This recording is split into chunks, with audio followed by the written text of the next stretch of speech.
సర్వశక్తి కలిగిన మన తండ్రి అయిన దేవునికి, లోకరక్షణ యేసు క్రీస్తు పేరిట ఘనత, మహిమ, ప్రభావము కలుగునుగాక. పరలోక రాజ్యము సమీపించినది కనుక మారు మనసు పొందండి. మత్తయి సువార్త 4వ అధ్యాయంలో 17వ వచనం చెప్పండి. పరలోక రాజ్యము సమీపించుట అంటే ఏంటి అనే విషయాన్ని మనం తెలుసుకుందాం. పరలోక రాజ్యం అంటే దేవుడు నీతిమంతుల కొరకు, యథార్థవంతుల కొరకు, తను నమ్మిన ప్రజల కొరకు సహాయం చేసిన అనేకుల కొరకు హృదయంలో ఉన్న మనస్సాక్షిని బట్టి అది మంచి ఇది చెడు అని మనస్సాక్షి గద్దిస్తున్నప్పుడు, చెడుని విడిచి మంచినే ఆశ్రయించినప్పుడు, ఇష్టపడినప్పుడు, ఆ ప్రకారం జీవించినప్పుడు వారికి కలిగే మేలే ఈ పరలోక రాజ్యం. ఇది ఫలానా క్రైస్తవులకని కాదు, కానీ ప్రతి మనిషి, భూమి మీద ఉన్న ప్రతి మనిషి మనస్సాక్షిని చంపుకోకుండా యథార్థ హృదయంతో బతుకుతున్న ప్రతి ఒక్కరికి దేవుడిచ్చే గొప్ప భాగ్యమే ఈ పరలోక రాజ్యం. బాప్టిజం తీసుకుంటే పరలోక రాజ్యం వచ్చిందంటే అది అబద్ధమే. అంటే బాప్టిజం తీసుకోవాలని దేవుని నిర్ణయం అయింది కాబట్టి దాని ద్వారా నేను దేవుడికి సొత్తు అని చెప్పడానికి లోకంలో ఉన్న మనుషులకే కానీ, పరలోకమందు ఉన్న దేవదూతలే కానీ, చీకటి సంబంధమైన దుష్ట శక్తులకే కానీ ఒక హెచ్చరిక. అంటే నేను దేవుని కుమారుడను, ఇక నుంచి నేను దేవుని మాట వింటాను, దేవునితోనే నడుస్తాను, ఆయనే నాకు రక్షకుడు, ఆయనే నాకు విమోచకుడు అని విశ్వాసం కలిగిన ప్రతి ఒక్కడు ఈ యొక్క బాప్టిజం తీసుకుంటాడు. అది బాప్టిజానికి నిదర్శనం. అటువంటి వాడు ఎవడైతే విశ్వాసంతో ఈ బాప్టిజం తీసుకున్నాడో అటువంటి వారి పాపాలు దేవుడు క్షమిస్తున్నాడు. ఎందుకంటే విశ్వాసం వలన మాత్రమే మనం నీతిమంతులు అనే విషయాన్ని మనం దేవుడి ద్వారా తెలుసుకున్నాం.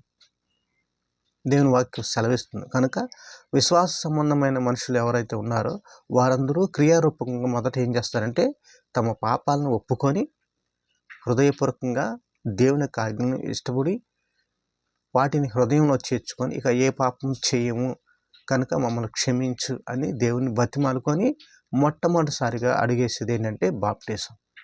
ఈ బాప్టిజం అనేది దేవుని యొక్క ముద్రిక, దేవుని యొక్క రక్షణకు ఒక చిహ్నం. ఈ బాప్టిజం అనేది నీతికి కట్టుబడి ఉంటానని చెప్పడానికి మనుషుల ఎదుట, దేవుని ఎదుట, దేవదూతల ఎదుట, ఈ లోక సంబంధ దుష్ట శక్తులైన సాతాను ఎదుట, వాడి యొక్క సంబంధుల ఎదుట వాగ్దానం చేయడమే ఈ యొక్క బాప్టిజం. కనుక బాప్టిజం అనేది ఇందుకు నిదర్శనమే తప్ప మన క్రియలు, బాప్టిజం తీసుకున్న తర్వాత మన క్రియలు మారితే, అంటే దేవుని యొక్క మార్గాన్ని విడిచి, దేవుని యొక్క ధర్మాన్ని విడిచి మన ఇష్టానుసారంగా జీవిస్తే పరలోక రాజ్యం చేరతామంటే అది కుదరదు. ఎందుకంటే ఆత్మ సంబంధమైన బాప్టిజం, అంతరంగంలో బాప్టిజం మొదట తీసుకొని ఆ ప్రకారము భౌతికపరమైన బాప్టిజం తీసుకోవాలి. అంటే అంతరంగంలో బాప్టిజం అంటే పూర్ణ హృదయముతో దేవుని యొక్క నిబంధన అంగీకరించడమే, పాపక్షమాపణ నిమిత్తమే కన్నీరు కార్చి దేవుని యొక్క నిబంధన నిలవాలని కోరుకోవడం ఆత్మ సంబంధమైన బాప్టిజం. కనుక ఈ బాప్టిజం అనేది ఎందుకు ఇవ్వబడుతుంది అనేది ఈ విషయంలో చెప్పబడింది. అయితే పరలోక రాజ్యము సమీపించినది అంటే దేవుని యొక్క రాజ్యము. అంటే అప్పటి వరకు యేసయ్య వచ్చేంత వరకు వేరే విధంగా ఉంది. యేసయ్య వచ్చిన తర్వాత విశ్వాసమును, నిరీక్షణయు, సమాధానమును, ప్రేమయు, భక్తి అనేది ఎక్కువగా స్ప్రెడ్ అవుతుంది అన్నమాట. అప్పటి నుంచి మొదలైంది ఇవన్నీ. ఇది ఎందుకు నిదర్శనం అంటే దేవుని రాజ్యంలో జీవించడానికి ఈ యొక్క అర్హతలు అనేవి కావాలి. ఈ ప్రతి మనిషికి దేవుని యొక్క రాజ్యంలో జీవించడానికి మొట్టమొదటి కావాల్సిన అర్హత ఏంటంటే ప్రేమ కలిగి ఉండటం, సమాధానం కలిగి ఉండటం, నీతి కలిగి బ్రతకడానికి ఆరాట పడటం. ఇవన్నీ అంతరంగంలో నుంచి పుట్టుకు రావాలి. హృదయాంతరంగంలో నుంచి ఇవి కలిగిన వాడే ఈ భౌతికమైన శరీరం విడిచిపెట్టినప్పుడు ఈ ఆత్మకు క్రొత్త శరీరం ఇవ్వబడింది. ఆ ఆత్మ సంబంధమైన ఆలోచనలు ఈ స్థిరంగా మనలో ఉంటాయి కాబట్టి ఆ శరీరానికి అది సరిగ్గా సూట్ అయ్యింది. అంటే మహిమ శరీరానికి ఆ స్వభావం అనేది సూట్ అయ్యింది. అందుకనే దేవుడు ఈ లోకంలోనే మనుషులందరూ నూతన స్వభావం కలిగి ఉండాలని ఈ యొక్క ధర్మశాస్త్రమును, ఈ యొక్క ఆజ్ఞలను, ఆయన యొక్క చిత్తాన్ని అన్నిటినీ దేవుడు బహిరంగంగా అందరికీ తెలియపరిచాడు.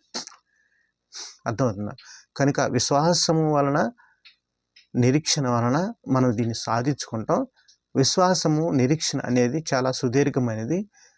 దేవుని యొక్క రాజ్యానికి మనల్ని తీసుకుని వెళ్ళటానికి అది ఎంతో ఉపయోగపడింది. కనుక క్రియలు లేని విశ్వాసం కూడా మృతం అని కూడా కొన్ని చోట్ల చెప్పబడింది. కనుక క్రియలు అనేవి మన స్వభావాన్ని ఏంటో తెలియపరిచేదే, మన హృదయం అంటే ఏంటో తెలియపరిచేదే క్రియలు. కనుక హృదయాంతరంగా ఉన్న ప్రతి ఒక్క ఆలోచనను బయటపెట్టేదే క్రియలు. కాబట్టి మాటల్లో క్రియలే తప్ప. కనుక నీతి కలిగి జీవించడం అనేది చాలా ముఖ్యమైన విషయం. ఇక పరలోక రాజ్యం సమీపించింది కదా అంటే, పరలోక రాజ్యం అనేది దేవుని యొక్క రాజ్యం. నీతిమంతులకు, సమాధానకర్తలకు, యథార్థ హృదయులకు, మంచి చేయాలనే అపేక్ష కలిగిన వారికి, తమ యొక్క మనస్సాక్షిని కాపాడుకుంటూ, తమ యొక్క మనస్సాక్షిని బతికించుకుంటూ, తమ ఇష్టానుసారం కాకుండా దేవుని యొక్క నిబంధనకు, అంటే దేవుడు పెట్టిన దీపం, ఆత్మకు పెట్టిన దీపం మనస్సాక్షి కాబట్టి అదే మనలో మంచి ఏంటో చెడేంటో మన హృదయాన్ని గద్దిస్తూ ఉంటుంది. ఎప్పటికప్పుడు చెడు చేసినప్పుడు గద్దిస్తూ ఉంటుంది. అది చేయకూడదని. ప్రతి మనిషికి దేవుడిచ్చిన ఆత్మ దీపం ఏంటంటే మనస్సాక్షి. కనుక ఈ మనస్సాక్షిని బట్టే దేవుడు రేపొద్దున అందరికీ తీర్పు తీరుస్తాడు. అది అన్యులకైనా సరే, క్రైస్తవులకైనా సరే. కనుక ఈ మనస్సాక్షిని ఎవరైతే కాపాడుకుంటున్నారో,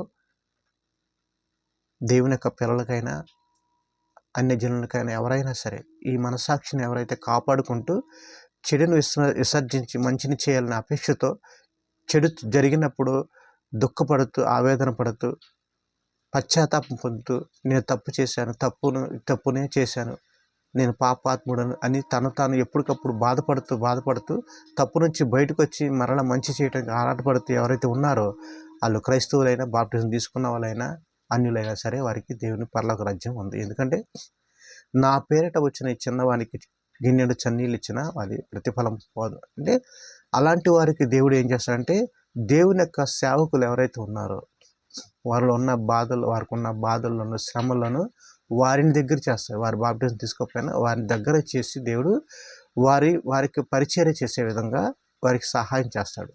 అప్పుడు వారు ఏం చేస్తాడు, దేవుడు చెప్పినట్టు, నేను జైల్లో ఉన్నప్పుడు మీరు నన్ను చూడటానికి వచ్చారు, ఆకలితో ఉన్నప్పుడు ఆహారం తెచ్చారు, వస్త్రహీనుడై ఉన్నప్పుడు వస్త్రాలు ఇచ్చారు, కనుక నాకు చేశారు కాబట్టి ఇదిగో పరలోక రాజ్యం మీకు శాశ్వతంగా ఇచ్చేస్తున్నాను, తీసుకోండి అని యేసయ్య చెబుతాడు ఉపమానంగా. అప్పుడు ప్రభా నేను ఏం చేశాను, నేను ఎప్పుడు చేశాను, నేను ఎప్పుడు చూడలేదు కదా అంటే, ఇదిగో నా పేరిట వచ్చి చిన్నవానికి గిన్నెడు చన్నీళ్ళు ఇచ్చినా మీ ప్రతిభ తప్పిపోతుంది. కనుక ఎవరిని ఎలా కాపాడాలో దేవునికి తెలుసు, ఎవరు ఏంటనేది మనకు తెలుసు. కనుక మన మనస్సాక్షి మనకు ఇది తప్పు, ఇది ఒప్పు అని చెప్పినప్పుడు తప్పుని విడిచి మంచి చేయడానికి, మంచిలో జీవించడానికి ఎవరైతే ఇష్టపడుతున్నారో వారందరికీ పరలోక రాజ్యానికి తప్పనిసరిగా అవకాశం ఉంది. కనుక పరలోక రాజ్యం అనేది అతి సమీపంగా ఉన్నది. ఎందుకంటే ఈ లోకం వినాశనం అనేది కూడా అంత దగ్గరగా ఉంది కాబట్టి. పెరుగుట విరుగుట కొరకే అన్నట్టుగా మనుషులు ఎంత బలవంతులుగా, ఎంత ధైర్యవంతులుగా పెరుగుతున్నారంటే, చెడు చేయటానికి కూడా సిగ్గుపడకుండా యథార్థ హృదయులుగా మంచి చేసేవాళ్ళలాగా దుర్మార్గాన్ని, అక్రమాన్ని వాళ్ళు పెంచుకుంటున్నారు. అలాంటి సంతానము అలాంటి పరిస్థితులు ఈ భూమి మీద అక్రమార్కుల యొక్క, బలవంతుల యొక్క, బలహీనలను దోచుకునే బలవంతులు అధికమైపోయారు. కాబట్టి ఈ పరలోక రాజ్యం అనేది తప్పనిసరిగా అతి సమీపంగా ఉంది. ఈ భూ సంబంధమైన వాటిలో ఉన్న సమస్తాన్ని దేవుడు సర్వనాశనం చేయబోతున్నాడు. ఇది నాశనం అయితేనే కానీ దేవుడు క్రొత్త ఆకాశం, క్రొత్త భూమిని మనకు దగ్గర తేడు. ఎందుకంటే అనాది నుంచి, ఈ భూమి పుట్టిన కాడ నుంచి ఎవరైతే నీతిమంతులై ఉన్నారో, దేవుని యొక్క దయను పొందుకొని యథార్థ హృదయులై దేవునితో జీవించాలని మంచి చేస్తూ బతుకుతున్నారో వారందరికీ అది ఒక గొప్ప బహుమానం అయింది. కనుక ఆ బహుమానాన్ని అతి దగ్గరికి తీసుకొచ్చాడు దేవుడు, తీసుకొస్తున్నాడు. ఎందుకంటే ఈ లోకానికి వినాశనం తప్పదు కాబట్టి దీన్ని నిర్ణయించిన దేవుడు ఏనాడో నిర్ణయించాడు దీని వినాశనాన్ని. అలాంటి సంతానమే ఇప్పుడు ఎక్కువగా పెరుగుతుంది. కాబట్టి ఇక ఈ వినాశనం అనేది అతి దగ్గరకు ఉంది. భూమిని అగ్ని చేత కాల్చివేస్తానని దేవుడు చెప్పిన విధంగానే ఆటమిక్ పవర్ అనేది కూడా అంత భయంకరమైనదిగా సృష్టించుకుంటున్నారు. మనిషి తనకు తాను గొప్పవాడు అనుకుంటున్నారు, కానీ ఏ దేశానికి ఆ దేశం నేను గొప్ప అనుకుంటా వింత బాంబులు తయారు చేసుకుంటున్నారు. గొప్ప భయంకరమైన బాంబులు, వినాశనానికి ఎక్కువ కలిగేసే బాంబులు తయారు చేసుకుంటున్నారు. కానీ ఇది ఏనాడో దేవుడు తెలియపరిచాడు. అగ్ని చేత మిక్కుటమైన వేండ్రంతో అగ్ని అంతా కాలిపోయింది. సముద్రంలో నీళ్ళు రక్తమైపోతాయి. అన్నీ కట్టుకోవడానికి బట్ట, తినడానికి ఇల్లు ఏది ఉండదు. తినడానికి తిండి, ఉండటానికి ఇల్లు అనేది ఏది ఎవరికి ఉండదు. అలాంటి భయంకరమైన ధనవంతులు సహితము వంగిపోతారంట. వారి ధనం వారికి ఎక్కడ రాదు. నా తల్లి నా చెల్లి అనే ఆలోచన ఉండదు. ఎవరికి వారు దూరంగా ఒక బాంబు పడితే ఎవరికి వాళ్ళు చల్లా చెదిరైపోతారు. ఎదగడానికి లేదు, సావటానికి లేదు.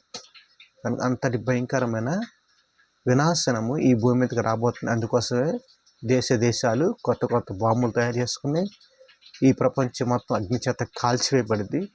అయితే ఈ కాలంలో దేవుని పిల్లలకు దేవుని యొక్క ముద్రిక పొందుకున్న వారికి, అంటే వారి యొక్క నుదుటి మీద వీళ్ళు దేవుని కుమారులు కుమార్తెలు అని ముద్రిక ఎవరికైతే ఉంటుందో, ఎవరికైతే ఉండిద్దో వారందరికీ దేవుని కుమారులకు కుమార్తెలకు దేవదూతల ద్వారా రక్షణ అనేది ఆ కాలంలో ఉండిద్ది. వారి ఆహారము, వారి నీరు అన్నీ వారికి సమృద్ధిగా ఉంటుందని దేవుని యొక్క వాక్యం సెలవిస్తుంది. కనుక ఈ గొప్ప మహిమ కలిగిన ఆ సందర్భం ఏంటో తెలియదు, కానీ మనం ఎప్పుడు చూడలేదు. కానీ మనం చూడబోయే కాలంలో మనకి అతి సమీపంగా ఉన్న పరిస్థితులు ఉన్నాయి. కాబట్టి ప్రతి ఒక్కరూ రక్షణలోనికి రావాలి.